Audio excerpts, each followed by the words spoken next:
jẹ́ àsìkò dédé àsìkò yìí níbi yòówù kẹ́ẹ̀tì láǹfààní látún ti máa darapọ̀ mọ́ wa lórí ìkànnì àrólé bàbá 1010 TV2 níbi tá a ti mú ròyìn wá lájà ọbalẹ̀ bí nǹkan ṣe lọ káàkiri orígun mẹ́rẹ̀ẹ̀rin àgbàláyé ìbojú tẹ fún wá ojúlò ní fọ́ ètí tẹ fi ń gbọ́ ètí náà ní di gẹ́gẹ́ bí àdúrà wa ní gbogbo gbà àti gbogbo àsìkò agara kì í dé níṣe Elédùmarè agara ò ní dá wa láṣẹ lọ́wọ́ Elédùmarè ìròyìn fún ti àsìkò yìí náà látúnṣe bẹ́ẹ̀ tá a mú wá sójú mọ́ màwòrán àtẹ́tí ìgbọ̀ ẹ̀ tẹ́ jẹ́ olólùfẹ́ wa ebo kò níròyìn ẹ ti mọ̀ pé kò lè yí padà nígbà kankan àyànfẹ́ Elédùmarè òun ló kọ tèmi jẹ́ ẹ jẹ́ àwọ̀ kókó tí ń bẹ́ẹ̀ nù ròyìn ṣáájú ẹ̀kúnrẹ́rẹ́ ìròyìn náà. Ààrẹ Bọ́lá Ahmed Tinubu ti buwọ́lu ọdún 95 láti fẹ̀yìntì lẹ́nu iṣẹ́ fáwọn dókítà àti òṣìṣẹ́ ètò ìlera gbogbo ní orílẹ̀-èdè Nàìjíríà. Àbọ̀ ìpàdé àwọn ìgbìmọ̀ BOT nínú ẹgbẹ́ òṣèlú PDP ti jáde báyìí wọ́n ti buwọ́lu Ude Okoye gẹ́gẹ́ bí akọ̀wé tó pójú owó fẹ́gbẹ́ òṣèlú náà. Ọwọ́ àwọn agbófinró ìpínlẹ̀ Imo tẹ àwọn ènìyàn 3 kan èyí tán bá agbárí òkú ènìyàn lọ́wọ́ wọn ní ìpínlẹ̀ ọ̀hún. Ọwọ́ tó ti bá ọ̀kan lára àwọn Fúlàní tán ṣekú pa ọgọ́rùn ènìyàn ní ìpínlẹ̀ Ebonyi. Wàhálà ńlá bẹ́ sílẹ̀ ní inú ọjà Utako ní Àbújá lórí ọ̀rọ̀ ibi ìtajà tó di wàhálà láàrin ènìyàn méjì nínú ètí ẹ̀mí ẹnìkan tó ti ṣe bẹ́ẹ̀ bá ìṣẹ̀lẹ̀ náà lọ. Ẹ jẹ́ ká jọ ya ikọ̀ ojú ni alákànfin sọrí lásìkò tá a wà ní orílẹ̀-èdè yìí pẹ̀lú bí ọwọ́ iléeṣẹ́ ọlọ́pàá ìpínlẹ̀ Delta ti ba àwọn alọ́kólóńkígbe tán ti yan iṣẹ́ jíjẹ́ ẹ̀rọ ìbánisọ̀rọ̀ láàyò ní ìpínlẹ̀ ọ̀hún tán sì ṣe àlàyé ọ̀nà tán gbé ọ̀rọ̀ ọ̀hún gbà tán fi jí ẹ̀rọ ìbánisọ̀rọ̀ àwọn ènìyàn. Ọ̀sán ti já ọ̀run tún ti dọ̀pá òṣèré orí ìtàgé mìíràn ló ṣe bẹ́ẹ̀ tó fò sálẹ̀ tó sì kú lójijì. Àwọn olùgbé ìpínlẹ̀ Èkó ṣe ìfẹ̀hónúhàn lórí bí wọ́n ṣe sọ di mímọ̀ wípé wọ́n wó ilé àwọn lọ́nà àìtọ́ ní ìpínlẹ̀ náà. Ìròyìn náà rèé ní ẹ̀kúnrẹ́rẹ́ báyìí. Ààrẹ Bọ́lá Ahmed Tinubu ti buwọ́lu ọdún 95 láti fẹ̀yìntì lẹ́nu iṣẹ́ fáwọn dókítà àti òṣìṣẹ́ ètò ìlera gbogbo káàkiri orílẹ̀-èdè Nàìjíríà. Gẹ́gẹ́ bí ìròyìn náà bí ó ṣe ti tẹ̀ wá lọ́wọ́ látẹnu ẹni tó jẹ́ alukoro fún ẹgbẹ́ àwọn elétò ìlera orílẹ̀-èdè yìí dókítà Muniru Bature ètò ìfiléde ní ìpínlẹ̀ Èkó lásìkò tó bá àwọn oníròyìn sọ̀rọ̀ ó sọ dímọ̀ wípé ààrẹ Bọ́lá Ahmed Tinubu òun ló ti ṣe àfikún iye ọjọ́ orí táwọn òṣìṣẹ́ elétò ìlera wọn máa lò lẹ́nu iṣẹ́ láti 60 ọdún tó ti sún lọ sí ọdún 95 báyìí èyí tó jẹ́ 65 years lẹ́nu iṣẹ́ ọba. Nígbà tí ó ṣe ní àlàyé ó ní mínísítà fétò ìlera àti ìgbáyégbádùn ọmọnìyàn ìyún ọ̀jọ̀gbọ́n Muhammed Pate ó wà níbi ìpàdé kan èyí tí àwọn ààrẹ ẹgbẹ́ ọ̀jọ̀gbọ́n Bala Audu àti àwọn àgbààgbà nínú iṣẹ́ ètò ìlera tí wọ́n péjú pésẹ̀ síbi ìpàdé ọ̀hún níbi tí wọ́n ti ṣe bẹ́ẹ̀ forí okòó sọ̀dúnrún tí mínísítà ọ̀hún sì sọ dímọ̀ wípé ààrẹ Bọ́lá Ahmed Tinubu ó ti fi ìyọ̀ǹda sílẹ̀ ó sì ti buwọ́lu kí wọ́n ṣe àfikún iye ọjọ́ orí táwọn dókítà yóò máa lò lẹ́nu iṣẹ́ ọba ṣáájú kí wọ́n tó fi ẹ̀yìn tì ó ní wọ́n ṣe eléyìí láti lè jẹ́ kí ìgbáyégbádùn àti ètò ìlera tó péye kó wà fáwọn ọmọ orílẹ̀-èdè Nàìjíríà ní pàtàkì jùlọ kí àwọn tán jẹ́ akọ́ṣẹ́mọṣẹ́ onímọ̀ṣègùn òyìnbó nípa ètò ìlera kí wọ́n tó lè máa fi ọwọ́ náà lé àwọn tí wọ́n ń bọ̀ lẹ́yìn lọ́wọ́ kó tó di pé wọ́n lọ sí ìfẹ̀yìntì. Bákan náà ló tún ní ṣẹ́rí ohun ìgbáyégbádùn àwọn dókítà ó mọ̀ jẹ́ ìjọba orílẹ̀-èdè Nàìjíríà lógún nílé tí wọ́n ti fi orí okòó sọ̀dún pé àwọn yóò bẹ̀rẹ̀ sísan owó àfikún owó oṣù àwọn òṣìṣẹ́ ti dókítà àti gbogbo tán ti jẹ wọ́n sẹ́yìn wá. Ó ní nínú èyí tí ètò ìgbáyégbádùn àwọn dókítà ní orílẹ̀-èdè Nàìjíríà tí ó fi bẹ̀rẹ̀ sí ní rọ̀ wọ́n lọ́rùn ju ti àtẹ̀yìnwá lọ. Ó ní ìgbàgbọ́ ni pé tí ó bá ti rọ̀ àwọn dókítà náà lọ́rùn láti ṣiṣẹ́ wọn bí iṣẹ́ yóò rọ̀ àwọn ọmọ orílẹ̀-èdè Nàìjíríà náà lọ́rùn láti gba ètò ìlera ìwòsàn èyí tó péye ní gbogbo ilé ìwòsàn káàkiri orílẹ̀-èdè Nàìjíríà. àbọ̀ ìpàdé àwọn ìgbìmọ̀ BOT tinú ẹgbẹ́ òṣèlú PDP ló ti jáde báyìí wọ́n sì ti ṣe bẹ́ẹ̀ kéde tán tún buwọ́lu Ude Okoye gẹ́gẹ́ bí akọ̀wé tó pójú owó fẹ́gbẹ́ òṣèlú náà. A ti mú ìròyìn náà wá ṣáájú níbi tí a ti sọ di mímọ̀ wípé àwọn àjọ BOT èyún Board of Trustees ti inú ẹgbẹ́ òṣèlú PDP ó ní wọ́n ti sọ di mímọ̀ wípé àwọn ṣe ìpàdé pàjáwìrì èyí tó wáyé ní ilé ìtura tó pè ní Transcorp Hilton èyí tó wà ní Àbújá tí í ṣe olúlu ilẹ̀ yìí níbi tí a ti rí alága ìgbìmọ̀ Board of Trustees náà èyún Sẹ́nitọ̀ Adolphus Wabara àti akọ̀wé ìgbìmọ̀ ọ̀hún Sẹ́nitọ̀ Ahmed Mafi tó fi mọ́ àwọn gómìnà tẹ́lẹ̀ káàkiri kọ̀rọ̀kọ́ndù orílẹ̀-èdè Nàìjíríà tí wọ́n ti péjú pésẹ̀ síbi ìpàdé ọ̀hún. Àbọ̀ ìpàdé ọ̀hún gẹ́gẹ́ bá ṣe mú wá nínú ìròyìn tá a lò sẹ́yìn pé a yóò máa fún wa nínú ìròyìn tuntun yìí ibẹ̀ ni wọ́n ti fi ọwọ́ tán ti jà ní òǹtẹ̀ tán sì ti buwọ́lu Ude Okoye gẹ́gẹ́ bí ẹni tí yóò máa jẹ́ akọ̀wé fún ẹgbẹ́ òṣèlú ọ̀hún jákèjádò orílẹ̀-èdè Nàìjíríà.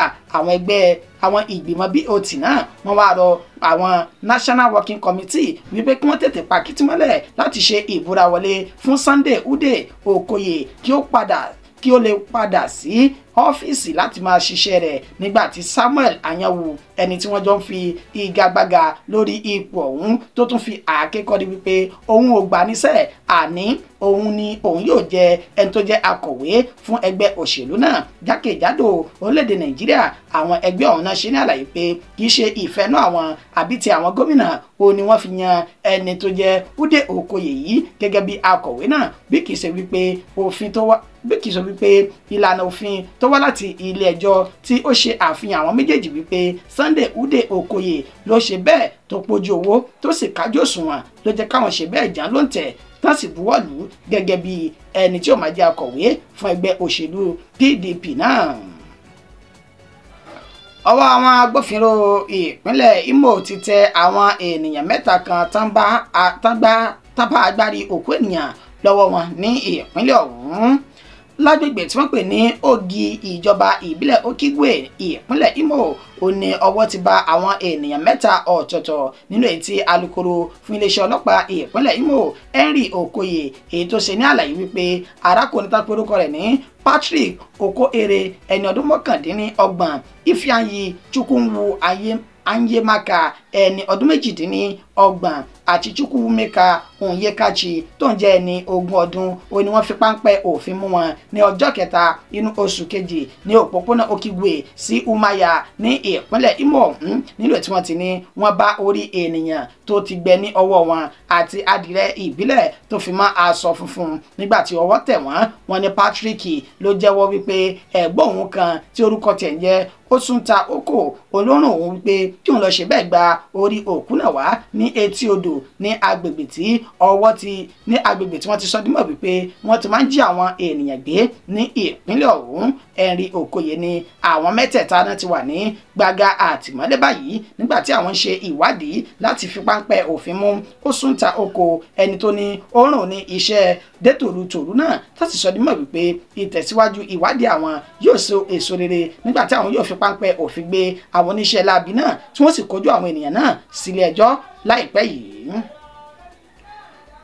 Ọwọ́ ti bà ọ̀kan lára àwọn Fúlàní tó ń ṣekú pa ọgọ́rùn ènìyàn ní ìpínlẹ̀ Ebonyi gẹ́gẹ́ bí ìròyìn náà bí ó ṣe ti ń tẹ̀ wá lọ́wọ́ bí ó sì ṣe ti ń jáde arákùnrin tí wọ́n pe orúkọ rẹ̀ ní Ebe Madu Abuchi tó jẹ́ ọmọ Igbo lára àwọn olùgbé ìpínlẹ̀ Ebonyi náà ó ní wọ́n ní páńpẹ́ òfin ti bàbá yìí pẹ̀lú bá ṣe sọ ní àlàyé wípé ó ní agbódegbà tó sì ṣáájú ìkọlù èyí tí àwọn Fúlàní darandaran tán ṣe sí àwọn ènìyàn tán jẹ́ ti olùgbé Amegu Nkalaha ní ìpínlẹ̀ Ebonyi tẹ́ ẹ bá gbàgbé ìṣẹ̀lẹ̀ burúkú náà ni ó wáyé ní ọjọ́ àìkú nínú ètò àmú ìròyìn rẹ̀ wá pé ènìyàn 16 àti ilé tó jẹ́ 25 ó ní wọ́n ṣe bẹ́ẹ̀ tán dáná sun tó sì ṣekú pa ènìyàn náà ní ìpínlẹ̀ ọ̀hún nínú èyí tí wọ́n ti sọ nímọ̀ wípé ọ̀gọ̀rọ̀ àwọn olùgbé agbègbè náà ti kó kàngárà wọn tó sì ti bá ẹsẹ̀ wọn sọ̀rọ̀ tó ti fòókè rajà láti sàsálà fún ẹ̀mí wọn àti mú àkàkà ìmọye ìròyìn wá lórí ìṣẹ̀lẹ̀ ọ̀hún àmọ́ gẹ́gẹ́ bí ó ṣe ń tẹ̀ wá lọ́wọ́ báyìí báyìí nígbà tí àwọn ọ̀dọ́ ìlú náà tí wọ́n lu arákùnrin kan tí wọ́n pe orúkọ rẹ̀ ní Ebe Madu Abuchi. Òun ṣe ní àlàyé wípé òun ò mọ̀ kankan nípa ọ̀rọ̀ náà, òun kọ́ ni òun ṣe aṣáájú fún àwọn oníṣẹ́ láabi ọ̀hún. Ó ní ṣùgbọ́n òun mọ̀ pé àwọn oníṣẹ́ láabi náà tó jẹ́ Fúlàní darandaran ó ní wọ́n gbé owó kalẹ̀ tó jẹ́ mílíọ̀nù 5 náírà fáwọn ènìyàn tí wọ́n wá ṣiṣẹ́ burúkú náà ní agbègbè ọ̀hún. Ọwọ́ ba Ebe Madu Abuchi ní agbègbè tó pè ní Eha Amufu ní ìpínlẹ̀ Ebonyi ọ̀hún.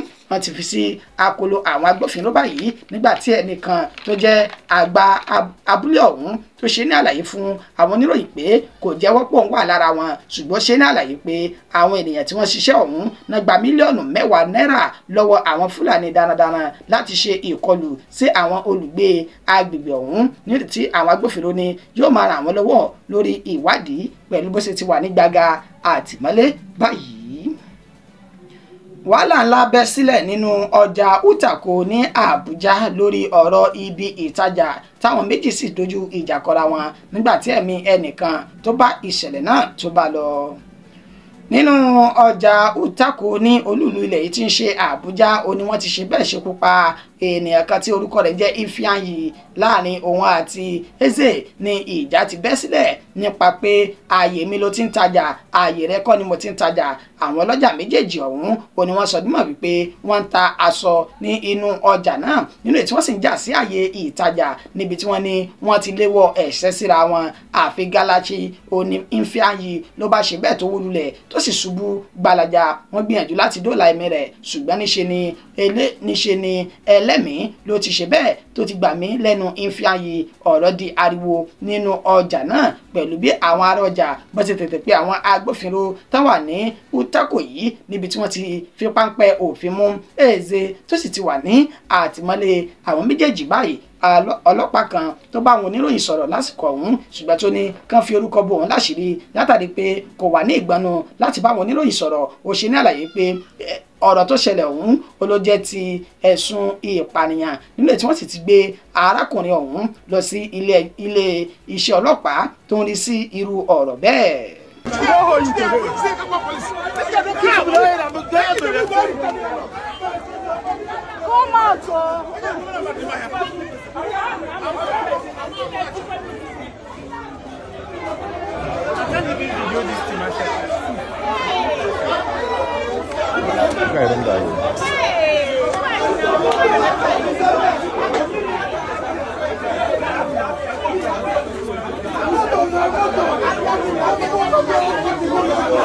Ẹ jẹ́ ká yọ ikọ̀ ojú ni alákànfin sọ́rí lásìkò tá a wà yìí. Ọwọ́ iléeṣẹ́ ọlọ́pàá ìpínlẹ̀ Delta ló ti ba àwọn alọ́kólóńkígbe kan tó yan iṣẹ́ jíjí ẹ̀rọ ìbánisọ̀rọ̀ láàyò ní ìpínlẹ̀ ọ̀hún. Gẹ́gẹ́ bí alukoro iléeṣẹ́ ọlọ́pàá ìpínlẹ̀ Delta Bright Edafe tó ṣe fi ìròyìn náà léde ní ojú òpó ayélujára X rẹ̀ níbi tó ti ṣe àfihàn fọ́nrán ọ̀hún lánàá òde tí ń ṣe ọjọ́ kẹrin inú oṣù kejì ọdún tá a wà yìí. Ó ṣe ní àlàyé níbẹ̀ wípé ọwọ́ tẹ àwọn 4 ọ̀tọ̀ọ̀tọ̀ tí wọ́n máa ń lo kẹ̀kẹ́ napep yún kẹ̀kẹ́ márúwá láti lu àwọn ènìyàn ní jìbìtì. Àwọn tán lù ní jìbìtì tán jí ẹ̀rọ ìbánisọ̀rọ̀ wọn náà wọ́n ń bẹ ní inú fọ́nrán ọ̀hún níbi tí oníkúlùkù wọn ti ṣe àlàyé bí ọ̀rọ̀ ṣe jẹ́ àti pé bí iṣu ṣe kú bí ọ̀bẹ ti ṣe bẹ́ ní ìpínlẹ̀ náà. Nígbà tí wọ́n ṣe àlàyé wípé ọgbọ́n èké táwọn oníṣẹ́ láabi náà máa ń dá ni pé ọ̀kan lára wọn tó ṣe máa ń ṣe bí ẹni tí wọ́n gbé ní èrò mọ́ ara àwọn ènìyàn tí ń wọlé sínú kẹ̀kẹ́ márúwá náà tí ó sì máa wó ikọ́ ní kíkankíkan. Tẹ́ bá ti ṣe bẹ́ẹ̀ tẹ́ ń kí pẹ̀lẹ́ àbí tẹ́ ń ṣùgbà rẹ̀ àgbọ̀n bẹ́ẹ̀ ni yóò sì fi ọgbọ́n àlùmọ̀kọ́rọ́ yìí tí ó fi yọ ẹ̀rọ ìbánisọ̀rọ̀ nínú àpò àbí inú báàgì léwọ́ téèyàn bá fi sí tí èèyàn bá fi sí ọ̀pọ̀ ọ̀rọ̀ kágbọ̀n afẹ́fẹ́ onígbàlọ̀ àti pósójú mi kòró òní iyì ọmọlúàbí. Fídíò náà rèé ẹ jẹ́ ká wò ó. I am SP Edafe Bright and this is Delta State Police Command. We always talk about persons who carry their phones and put it either in their bag or in their pocket, and we always advise people it is not pocket set, it is not bag set, it is called hand set, which means the phones are always supposed to be in your hands. These are victims, while these are 4 suspects. These are some of the victims who were robbed by these keke riders. I can't even say they were robbed. Their phones were snatched away from them, and they will tell us how they usually do it. This happens to be the rider of the keke. This guy will pretend like he's a passenger of the keke, distract any of the passengers, and before you know, they will collect the phone from either the person's bag or the person's pocket. And as soon as they collect the phone, these are their partners in crime. They sell the phone to them at a very cheap rate. So we have one of our friends here. You don't have to tell us your name, okay? So just tell us how you encountered them. Be very brief. On first Saturday, I bought a keke along Government House. If you want to tell us all that story, time not going to there was just talk how they collect your phone. Yes. So coming to Okpanam. So I met 2 guys inside the keke, including with the keke rider, making 3. So on our way coming, so one of them started coughing. So I was telling guys, sorry, what happened? Sorry. No, that it was trying to remove my phone from me. Okay. So when I get to where I wanted to stop, I checked my pockets. I couldn't find my phone. Okay, don't worry. It's okay. Now I have 6 phones here that will recover from there. Which of these phones? Is anyone your own here? Yes. Point it, let's see. The black one. Okay. So this phone belongs to him. We've already checked though. We've checked and we discovered that it's his phone. But for the purpose of this parade, I had to retrieve and show it back to our audience. Okay, just tell us how your own happened, briefly. I was on my way to FMC from TPS. At that Tajo PD station, I entered the keke. Going to FMC. Okay, I don't want to study too much. They cough too. They still use cough. Yes. Which of them cough? This is the keke rider. Okay. Then this one is the one coughing. Then the second one, that one is I'm not seeing that one here. Yes. So we are going, so when this one started coughing, started pouring saliva on me, I was trying to tell him what is going on. What are you doing? So it not even answer me. Continue. So the next thing, just turn his face and pour out speed. So the speed was touching me. The way the speed, everything was very irritating. When did you notice that your phone was missing? So when I noticed that my phone is not there, when they were coughing, that he put his mouth outside, that is when he picked my phone. So I told them to take me to DLA. Because they said they are going to DLA. No, since people are there, that is when I want to tell them. I'm managing time. When did you notice that your phone was missing? When he was coughing, that is when he put his mouth outside. So when you noticed that your phone was missing, were you still with them? Yes. So what did they come do after that? They asked me to come down from the keke. They push you out of the keke? Okay, so you now, okay. So how you going to say we don't arrest them? When I was crying, going up and down, so someone told me that they arrest some men. Okay, so you came to airport. Yes. Have you checked any of these phones? This is my phone, Spark 30C. Pick and bring and come and let us see. This is my phone. Okay, you are very happy. God, because this is my school fees that I have to use to buy this phone. Last year of August, they collect my phone. Okay. So I have to use this one to buy my school fees to buy this phone. November, yeah. And don't make them. Thank God, say and don't make them. God, my God is alive. We'll give you the phone back, yeah? No worry. Okay, quickly, what is your name? Sir, my name is Emeka. Emeka? Yes, sir. Okay, you know why you are here? Yes, sir. Briefly tell us, who is this man? Staying close to you, this one close to you. It's my keke. If I say another, I went in keke. Okay, now in keke you dey enter. Yeah. So how do they collect the phones? No, as in, if you say that you go phone by pocket, the phone to speed, I'll collect it. How you say they do before you collect it? I will do cough. We have one speed. You just, you all distract them, collect them. Yes, sir. So, these people, how many phones you don't sell, give them? Yes, sir. I give you 3. That's last year.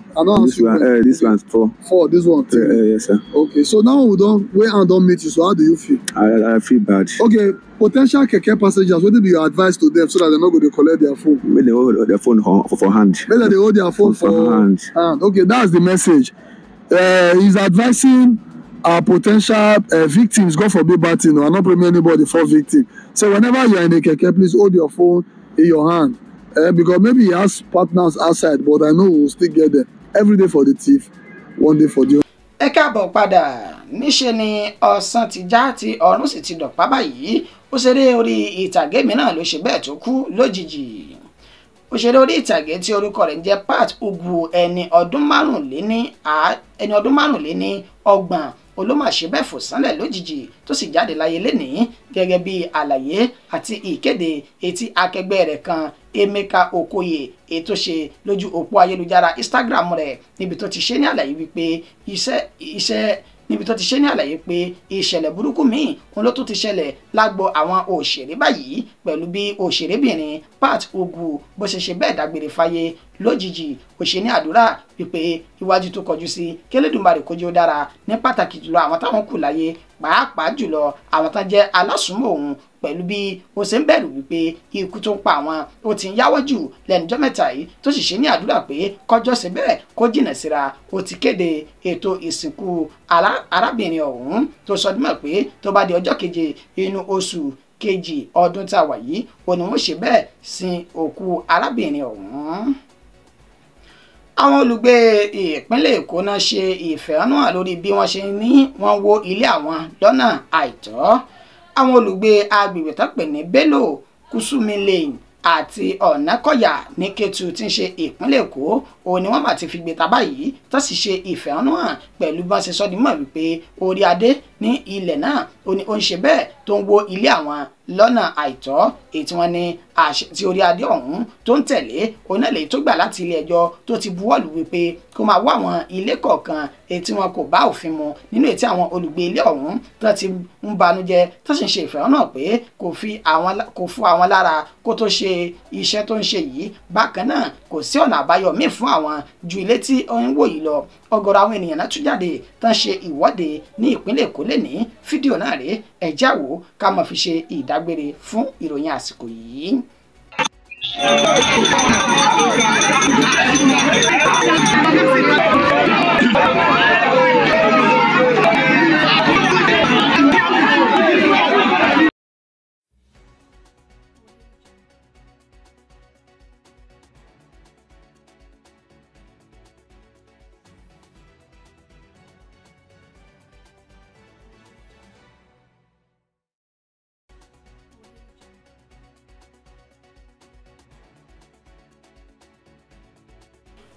Ẹyọ ẹ káàbọ̀ kí dùn kó pọ̀ ṣókí náà ní ọbẹ̀ oge mọ́dé mágẹ̀ fìlà òní kọjá ìpéǹpéjú akí oníyan wípé ẹṣẹ́ ọlọ́kẹ̀ ẹṣẹ́ ẹ̀yìn tẹ́ bá wa jẹ́ ẹ̀kú àìpínú títí di ìgbà tá a tún padà máa fún wa ní ìròyìn míì.